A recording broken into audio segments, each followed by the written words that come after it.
Welcome to a special Independence Day celebration at the Coffee Corner Show. This is the Emerging Professional Series at the Coffee Corner Show, powered by the Emerging India Forum TIF and a tech partner, Prime Infotech Solution. Theme is the FP&A storyteller Gaurav Sharma's pursuit of people, purpose, and planning, where strategy meets soul and data meets decisions. In this episode, we sit down with Gaurav Sharma, Associate Director of FP&A at Pyramid Consulting, whose career spans 18 plus years across some of the biggest names in the industry, including Genpact, Infosys, and IHG. But beyond dashboards and data leaks, Gaurav is a mentor, blogger, Toastmaster, and an educator who's making FP&A accessible, aspirational, and human. From growing up in Bhilai to shaping global finance strategies, Gaurav has not only crunched numbers, he's connected dots, built teams, and fostered a vibrant community of future finance leaders. Join us as we explore his thoughts on career pivots, mentorship, process improvement, personal growth, and the quiet power of storytelling, both in Excel and in life. So, welcome, Gaurav, to today's coffee conversation. Thanks so much, Mr. Amir. The pleasure is all mine. Okay, so let me explain you. There will be three rounds. Uh, Professional journey, personal journey, and a surprise rapid fire round where you will meet the hot seat. And here's a gift, the niche marketing, which will be autographed and sent to you. So let's Wow, begin. all excited. Friends, I'm Lion Amir Virani, host at Coffee Corner, legal tech evangelist at Prime Infotech Solution, author of 15 books. We help law firms, corporate legal, startup, SMEs, world-class technology, software licensing, and tech training solutions. So Gaurav, your first question, how has the journey shaped up and what were the key defining moments you had? Well, Amir, so like you mentioned, back in, I think it was 2006. So I was born in the city of Bhilai, and while it's a small city, it's still an important one because we have Bhilai steel plant, the famous steel plant. We supply steel all over India. And so I grew up there. I completed my studies, moved on to Delhi to join Genpact. And since then, it has been a real roller coaster ride, moved around the world. I can say, from Genpact, I was sent to United States. I stayed there for almost 2 years, came back, joined Infosys, then IHG, and went to UK and came back. So lots met a lot of people, met a lot of interesting and exciting people, learned a lot of things. But I'd say, the thing or the event that changed me was when I got laid off in 2020 because of COVID and IHG being the hospitality company. It was probably impacted the most. That sort of gave me, and I think every one of us, the time to introspect and comprehend on how life is shaping up and everything. So that's where I took up to LinkedIn, writing about FP&A, educating about the career in this field and everything. And I would say that that's the first step that finally led me here in front of you, because it's after that I sort of started using social media to reach out to people. I was using it before, but it's mostly to connect with my close network people. After 2020, I think things changed a lot, and I started sort of scaling up my reach. Wow. Okay. So for viewers out there, please explain the full form of FP&A and how does it impact an organization's work? Sure. I'll try to explain it with the help of an example, which I sort of tell everyone. So these days, we all use this Google Map or the iPhone map, whatever it is. Wherever we want to Mm. go, we just put our destination, and the map gives us an estimated time of arrival. If I'm taking off at 7 a.m., I'll reach by 10 p.m. or 10:30 p.m., whatever it is. And not only that, it gives you an estimated time of arrival, but it constantly updates that estimated time of arrival. If you make the more number of stoppages or if there is traffic along the way, FP&A essentially does the same work for an organization. It is the financial navigator of the company. So it sets the target, it tracks the actuals against the projected numbers, and then it constantly updates the senior management of on where are we going to land up, how close or how far we are going to end up with our target. And just like the map, the Google map suggests you alternate routes if in case there is traffic, and alternate routes which can help you reach better. So all that hard work that goes in the background. Similarly, FP&A team also constantly we perform analysis, we track the actuals, and suggest our company, our management on how can we achieve our goals faster and in a better way. Wow, thank you for that. A sorry explanation about FP&A, because we want our viewers out there to understand FP&A, because it can have multiple connotations, and because in abbreviation if we talk, our viewers Yeah. will feel कि by, because earlier my misunderstanding also कि by financial, you're a financial planner, Mhm. so Yeah, because personal finance is FP. slightly different from corporate finance. FP. Yeah, But yeah. now with this conversation, I hope I'll also get my knowledge updated, learn, and clear my misconception, because my question is also there. So let me ask you that question for our viewers Mhm. out there. What's the most common misconception young professionals have about FP&A, and how do you demystify it for them? So not only for professionals, do it for what do you Everyone out say, there? leaders, leaders of the Leaders as well. organizations. Okay, Yes. okay. Now, this is going to be slightly controversial, I'd say. And, so that's why I've sort of a note that this is largely my opinion. But then I'd say the most common misconception or the myth regarding FP&A is only those who are accountants or those from finance background can do it because it has the finance name in it. It is financial planning and analysis. So people feel okay, we are not from finance background, we can't make a career in FP&A. And let me tell you, a lot of industry experts also have the same opinion. So they go around preaching that you if you don't have finance experience, you cannot make a career in FP&A. My experience tells me otherwise. I have worked with a lot of FP&A professionals who, when I spoke to them, I found out that they are from non-finance background, from engineering, from tech background, and at one point of time in their career, they decided to make a switch, and they were really doing well in FP&A. In some cases, they were doing better than those with finance background. So, if there is one myth through this conversation I can demystify, is you don't need to have a finance background in terms of academics. You just need to have that basic knowledge about finance. Yeah, that is something required, and that can come even by watching 2 hours of any finance, basic finance video. And I think it FP&A mostly requires presence of mind, understanding of business, and understanding of industry. You don't really need to be an accountant. That's where the accountancy differs from finance and management. So Yeah. that's the one myth I would want to bunk through this conversation. What about leaders? Should Same. companies FP&A team at the companies? Mhm. I think same because I see a lot of people hiring when they start hiring on the FP&A for the FP&A roles, because ultimately when you reach the leadership role, FP&A directly or indirectly comes under you. So then you have to hire people, and I have seen a lot of leaders making this mistake. They are very narrow in their definition of hiring. That they feel because if just because they're hiring for FP&A roles, they would put on 100 conditions. Needs to be this, needs to be that, and all those things. I'd say judge Well, an individual basis their skills, not basis their experience alone or basis their academics alone. Yes, it could be criteria, but it could be one of the many criteria. So the same applies to them also.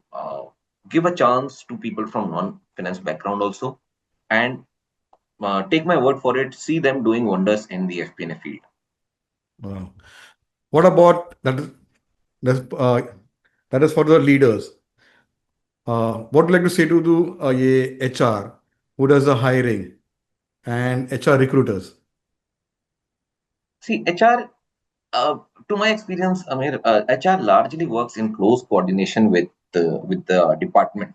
So if I want to hire someone, HR would normally follow my lead. Whatever I would want them, I would give them a basic keywords, basic job description, basic list of requisitions that I want this skills in the candidate, and HR largely works towards that, right?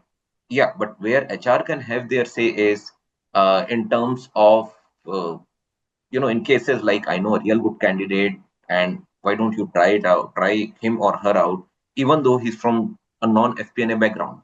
Uh, as we are moving along, what I am seeing, especially in our country, is people are getting very narrow and narrow in terms of their definition, and they're too stuck up in the experience. So for example, if I want to hire someone for FP&A role, I would strictly look for only that person who has an FP&A experience. I'm not saying it should not be the case. Yes, it does help in some cases, but my advice would be to take a chance, assess an individual basis his skills and integrity, and then his experience could be secondary. So give a chance to everyone, even from people from non-FP&A background or non-finance background, if you feel he or she could be right fit. And I Mm. think HR can play an important role in pushing such candidates, in convincing the management that Yeah. you don't need to be so skewed in your definition, in your requirement. Wow. Thank you. Okay. Uh, so are there any certification courses out there to become an FEN expert? Um, yes, there are many. Recently, we have an FMVA. We have CMA US, which is the most commonly, and I'd say the popular one of the popular course. We have an UK equivalent to it, which is CGMA. But I'd say even a CFA, a CPA, ACCA, and the most common, which is the Chartered Accountancy and the CMA India, they all fit. They are all fit for the FP&A role. Uh, there's no particular hierarchy in terms of certification or qualification. Anyone with a decent industry knowledge and with the decent finance background can make a career in FP&A and grow well, right? Even if you don't have a finance background, or your basic graduation is not in finance, you can do these sort of small certification courses and build your knowledge towards it. So these certainly do help in enhancing your CV, but not a prerequisite. Okay. So, Gaurav, in post-COVID business landscape, how have budgeting and forecasting models evolved according to your experience? Okay. Uh, See, I'd say COVID has, in a lot of ways exposed all of us, and it has made us realize that how lazy were we, how comfortable were we in our lifestyle. Not only, and this holds true not only with the corporate setup, but also in our personal setup. How many of us would take our health seriously before COVID? Why COVID has made us realize that our body and our immune system is very important. Now let's translate that in a corporate setup. Same would hold true. Before COVID, we were doing budgeting, planning, forecasting. We were following the traditional approach, and we were just doing it for the sake of formality, right? We would project the numbers. There would be actuals. We would compare. Okay, these are the variances. We would report the variances, prepare dashboard. That's it. COVID has made us more agile. It has uh, made us understand the importance of things like scenario planning, rolling forecast. So nowadays, companies or the management, they don't want to wait for 15 days to see their results, right? Uh, if the closing is done on 31st, you give me my information, my reports by second, and tell me how am I doing by third, right? So you give me an entire analysis in 2 3 days, and If at all there comes a scenario where things have changed overnight, you let me know by the morning.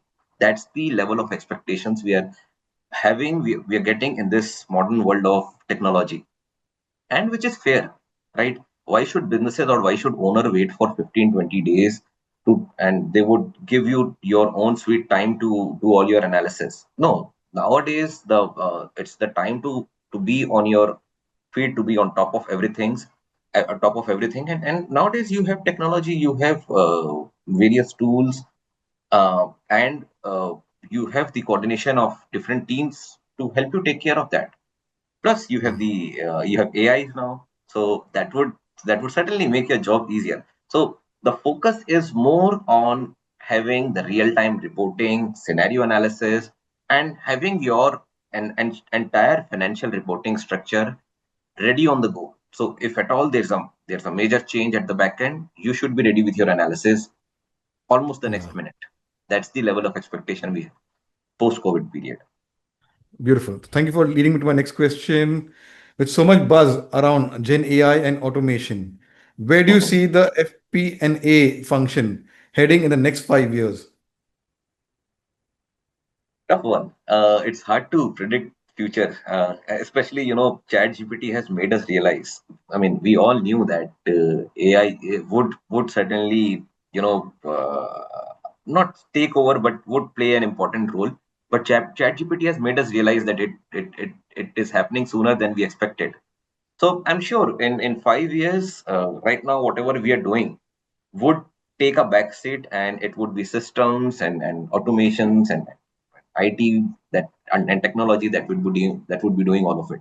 In fact, even the analysis. So I show you a list of P&L. I show you a trend analysis, a trend P&L.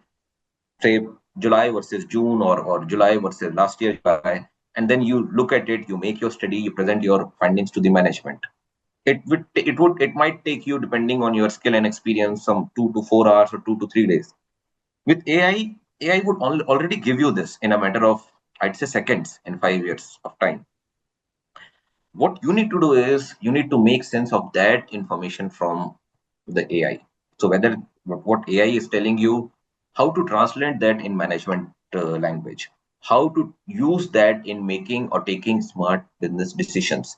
That would be the role of FP&A leaders. That would be the role of FP&A team on how can they smartly and effectively use the information presented by AI in a matter of seconds, which would otherwise take couple of hours or maybe couple of days. Wow. Okay. So, Gaurav, you have led FP&A teams across different industries and continents. What's your secret to staying adaptable yet consistent in your approach? Uh, Work with uh, tough bosses, I'd say, because they do really keep you productive. Uh, but jokes aside, I mean, the what I have realized is overall structure, it remains the same.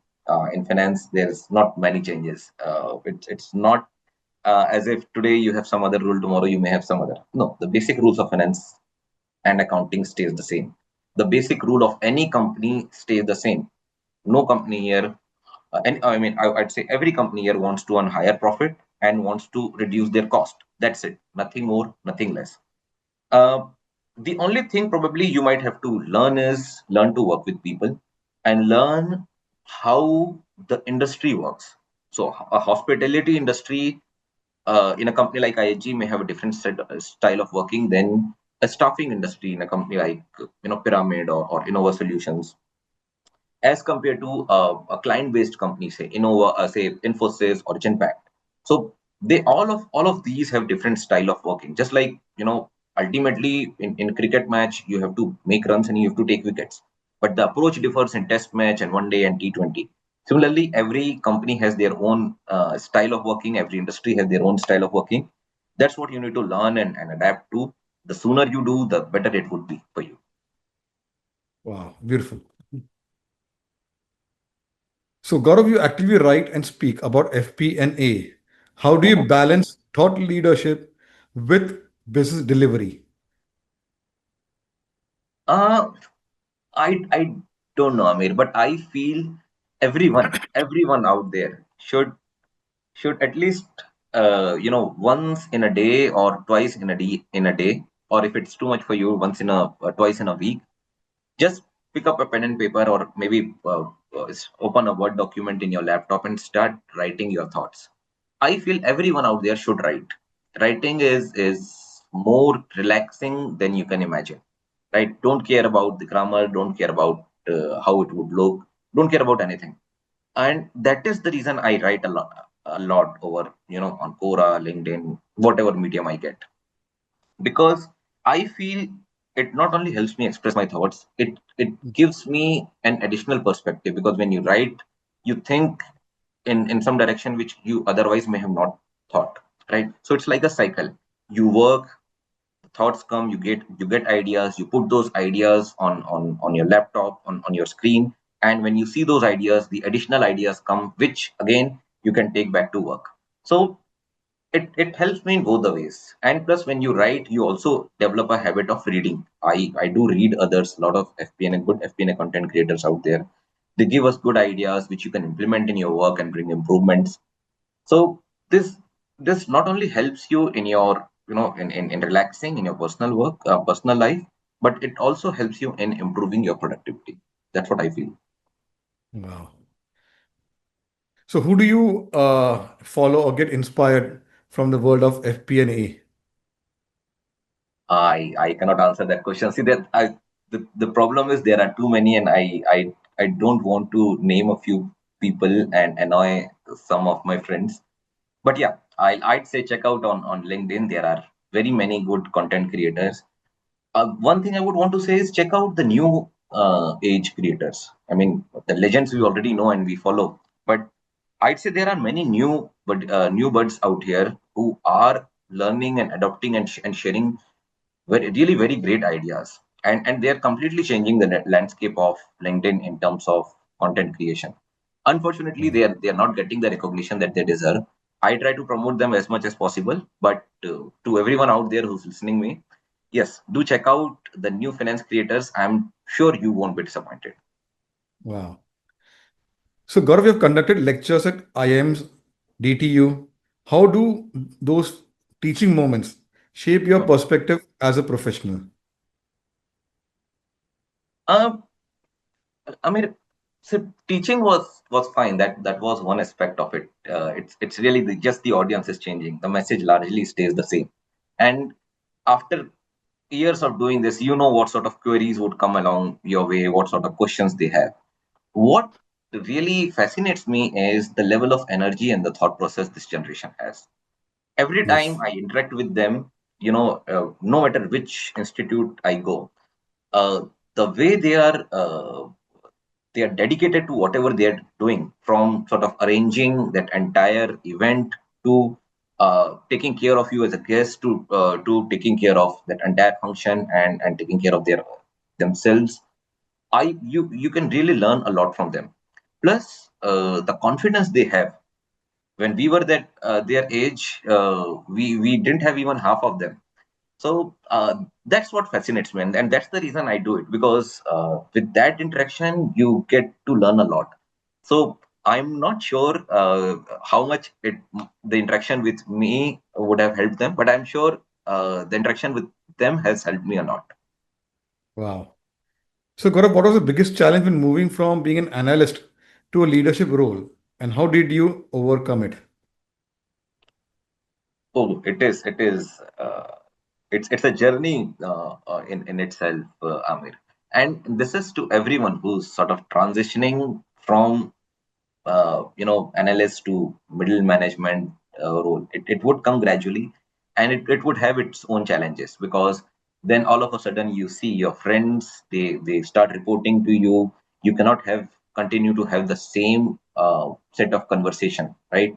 When you're chatting with your friends, you say a lot of things, but when you're chatting with the same friends as being in a leadership position, you have to be mindful.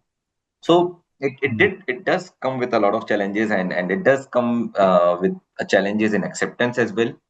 What I have personally realized is, the more effort you make to understand people, right? Everybody out there wants something, and it's all different with different individual. Some individuals want to work hard, they want promotion. Some they don't want promotion, they just want to they just want peace in their life. You just let them work in their speed, don't bother them too much, and they'll never bother you. There are few Wow. individuals who are very fragile about their ego, right? That does not mean that they're not here to take feedback. They are ready to take feedback, and they are really hardworking. But you should be very careful about saying something to them in front of a crowd, in front of an audience. So you need to understand all of it. You need to really study an individual. That's, I believe, that's what is the major task of a leader is, right? Understanding process and everything and work would come naturally to a leader. He need not to work hard towards it. Understanding people is what requires effort and time. But once you've mastered it, I'm sure it would be easier for you to get the work done. Wow. So, Gaurav, what's one business decision you made based on data that surprised even you with its impact? Uh, uh, Many, I'd say, and that is why, I love finance, because some people may find it boring and everything, but uh, if finance is not there, you wouldn't you wouldn't have imagined your company in the position it is. So I'll give you an example, very very basic thing, and perhaps you can relate to it. The legal contracts that we as a company sign with our clients and everything. So say me as a company, I signed 100 contracts with 100 clients, right? A contract in singularity, it looks very important, right? Each and every terms and everything. But when you sign 100 such contracts, then somewhere in the translation, it loses its essence, right? Because every contract has your set of delivery that you are supposed to perform, right? If for some reason you're not performing that delivery because just nobody paid attention to the contract, and the client also never mentions it, and you are also comfortable in not adding your work, it could have a lot of repercussion. And in finance you realize that our cost should be this much, but actual cost is not this much. Why? When you dig deeper, right? And this is where the complication arises, because management never questions whenever the cost is less. They would only question when the cost is more. But you as an FP&A analyst need to study why the cost is less. If the expected cost is 100, why are we incurring only 60? And that's where you discover that 40, the cost of 40 you're not incurring because you're not rendering services to them. And while it has a positive impact on your PNL now, later on they can sue you for this because you promised to deliver services you're not delivering, and it could lead to a potential lawsuit of maybe billions and millions. So that's where you need to keep your eyes and ear open. And I've had uh, quite a few of such instances, and that's why contractual management is also a bigger part of FP&A nowadays, where you really need to study things in detail and question everything, even if it's driving favorability, because a timely favorability can may be a potential loss in the long term. Wow. Okay. Uh, so, Gaurav, what got you interested in being a Toastmaster and how has the journey been? Toastmaster it's an interesting thing, as you might have realized by now. I like to speak, right? So sometimes people have to get me shut up. So I normally I'm on a constant lookout of platform where I can speak and share my ideas. And there could not be a better platform than Toastmaster, where your audience not only listens you, but they listen you from the perspective of giving you constructive feedback. So Yes. again, I strongly promote Toastmaster. I believe that is something everyone should at least experience once in their lifetime if they really want to improve on their public speaking skills. So we got, when I was in IHG, we got an opportunity, and I was smart enough to nominate myself, and I really enjoyed doing it. So, you're part of which chapter? And what is your role in that Toastmaster chapter? My specialization was persuasive influence, and No, no, no. Which chapter? Because Delhi, Toastmaster, there are different chapters in a Delhi city, chapter, Delhi Delhi. chapter, Delhi. And what is your role? One of my coffee speakers, he's an area director for Bangalore No, chapter.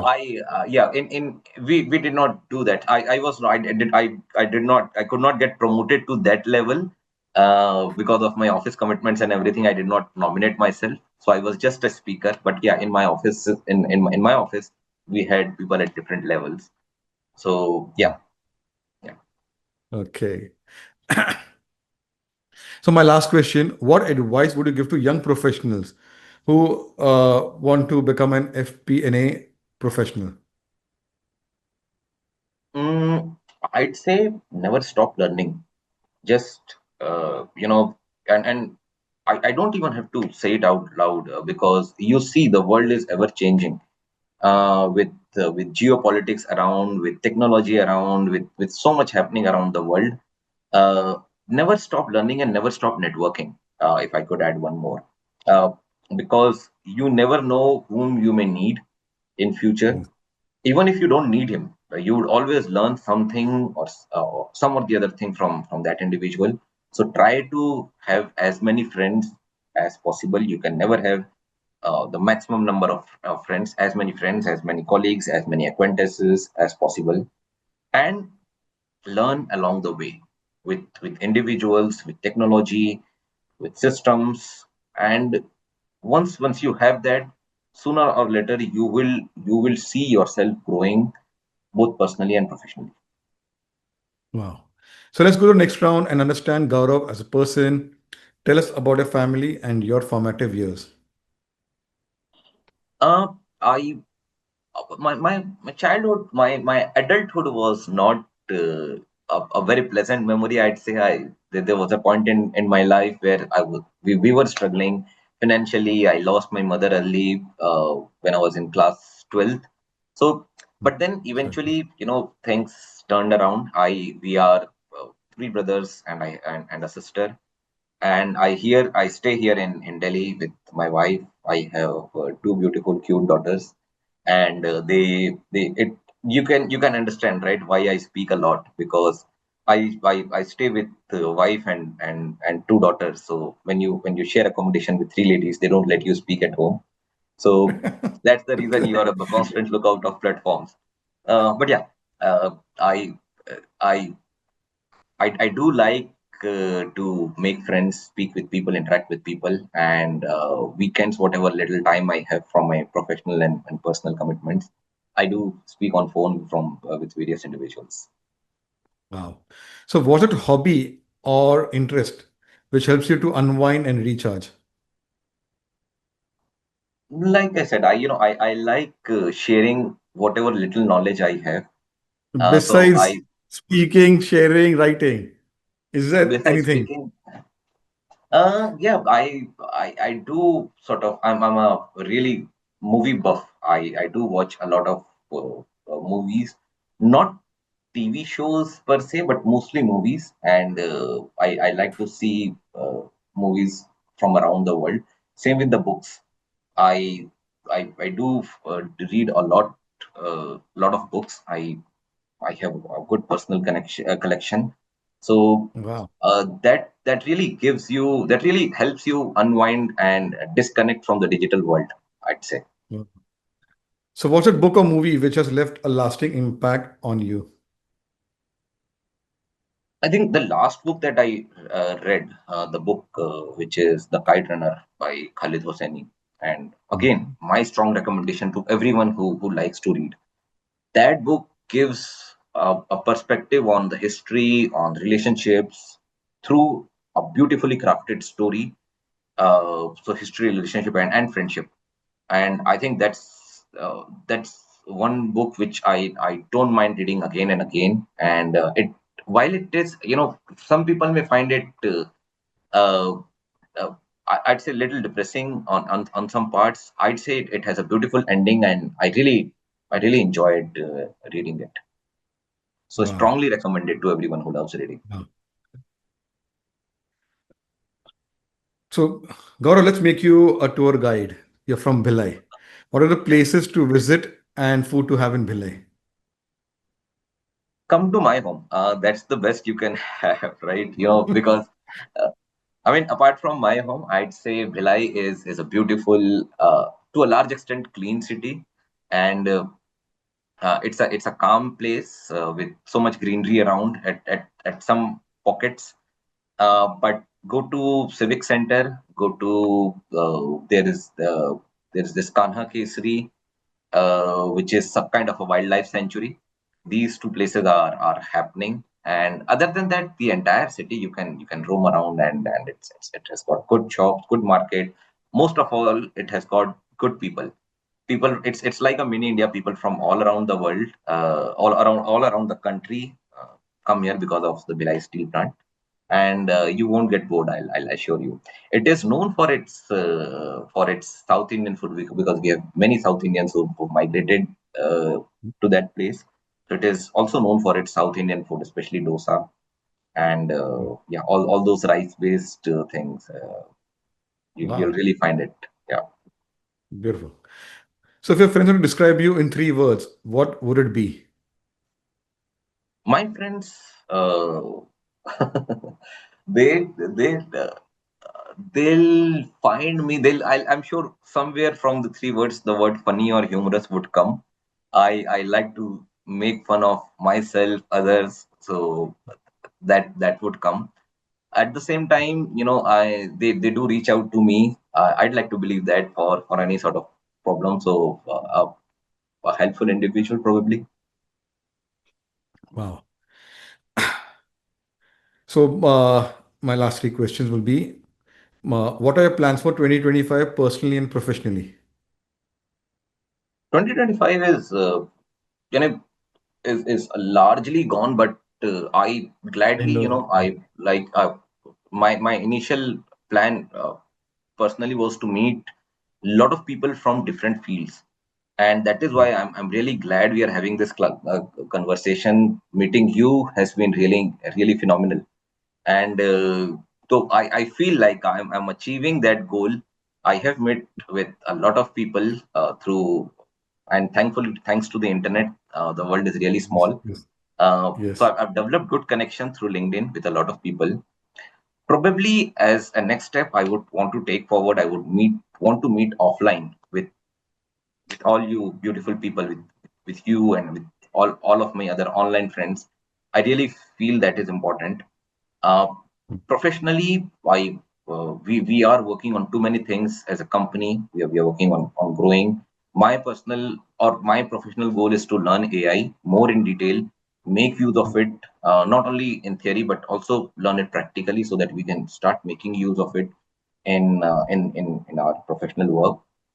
So that's the goal, which is still pending, and I think I can't leave it to next year. I have to complete it in 2025 the way things are moving. Wow. So Gaurav, what legacy would you like to leave behind? I want people to just remember me, as a simple, ordinary, stupid, common man, with a knack to tell stories. Just like every other content creator, some of my contents are good, some of my contents are not that great. But even if one content could hit you or change your perspective towards life, make you a better person, or help you professionally, I think my job here is done. After a certain point of time, I one really stop caring about followers or likes or impressions. That's just secondary. So, but if I just one message, if I could get from my follower or from my connection, that this changed my life or this changed my perspective, that's how I want people to remember me. Because I do remember very many individuals whose just one sentence or was one line changed my perspective, and I'm still thankful to them even after so many years. Wow. So since this is an Independence Day special episode, what message would you like to give to our viewers out there? Uh, that's a very beautiful question, Amir. Especially right now, like I said, internet has made the world a very small place, and Yeah. in a lot of sense, we Indians are at the center of world stage because of our Yes. population, because of our economy, because of so many things. So whatever we do, we as an Indian do on the internet, we are not only representing ourselves, we are representing our country we are representing our state, we are representing our culture, and we are representing everything that is India. So think twice, thrice, many times before you write something negative, something abusive, anything which you feel can impact your can impact someone's impression on your country. Not only what you write, but also nowadays, since the world is a closer place, we travel a lot. We go to other countries as a tourist or as a working professional. There also, make sure you learn and study the culture, the etiquette, the basic etiquette, and act accordingly. Because I'm seeing a lot of cases where we are not representing ourselves well. In most of Yes. the cases we are, but it just takes that one or two negative instances to turn that entire impression negative. And it really bothers me. It really bothers. I'm sure it bothers every other Indian. So do take care of it. I personally do pay a lot of attention to it when I interact or when I say anything online. That would be my earnest request to every Indian out there. Other than that, we all know we are doing great. We've got a great culture, great history, and no one can ignore us from the world study, right? It is just us who can spoil our own image. Wow. So last one is a googly one. Describe Gaurav in one line. One line. No, like I said, there's this dialogue in the movie, right? In movie of Wednesday, I'm just a stupid common man. So that's what I am. I'm just a stupid common man, trying to tell his story to the world. Wow. Okay. So let's put you in the hot seat, the rapid fire round, your go-to comfort food. Rice and chawal. I mean, rice and dal. PowerPoint decks or whiteboard brainstorming. Whiteboard brainstorming. PowerPoint is obsolete now. Reading a finance report or reading historical fiction. Historical fiction. I'll be honest here. IFRS or intuition. Intuition backed by IFRS study. Toastmasters or boardroom banter. Toastmaster is much more fun. Dream travel place.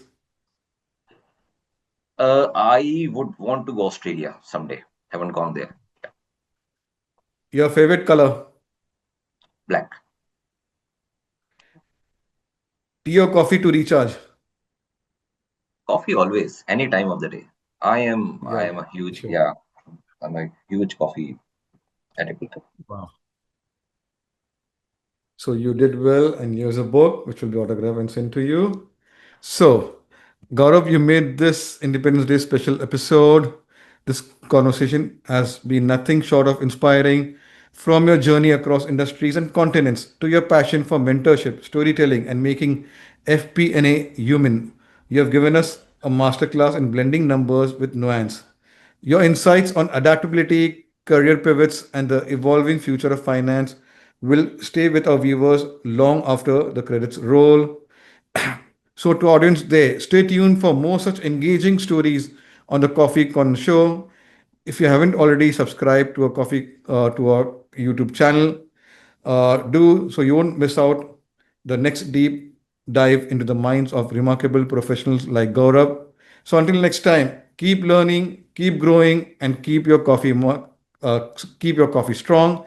We meet with another coffee speaker and continue conversation or cup of coffee. So thank you, take care, and we wish all our viewers out there Independence Day, then Parsi New Year and Janmashtami. Thank you. Thank you so much for having me, Mr. Amir. It was really a pleasure interacting with you, and I'd like to stay in touch.